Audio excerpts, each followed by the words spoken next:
আল্লাহ আল্লাহ গো, ওরে রোজা ভাইও, ওরে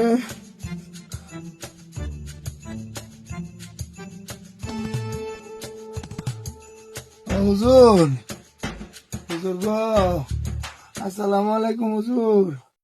হুজুর আমি এবছর প্রথম রোজা রয়েছি হুজুর, আমি আর পারতেছি না হুজুর, আমার খিদে লাগি গেছে হুজুর, আমি একটু দয়া করি তাড়াতাড়ি আজানটা দিয়ে এলেন হুজুর। হুজুর আপনারা আমি কিছু পয়সা করি দিমুনি হুজুর, আপনি সন্ধ্যার পর রোজাগুলি খাই লইয়েন হুজুর, তা একটু দয়া করি আজানটা দিয়ে এলেন হুজুর। ও হুজুর গো, আমার বোঝা শেষ। রোজায় ধরছে বোঝা শেষ। আচ্ছা চিনতে নাই, আমি আয়োজন তাড়াতাড়ি দিব, টাকা টাকা উঠে আইস, 200 বাড়াই দিস। আচ্ছা আচ্ছা।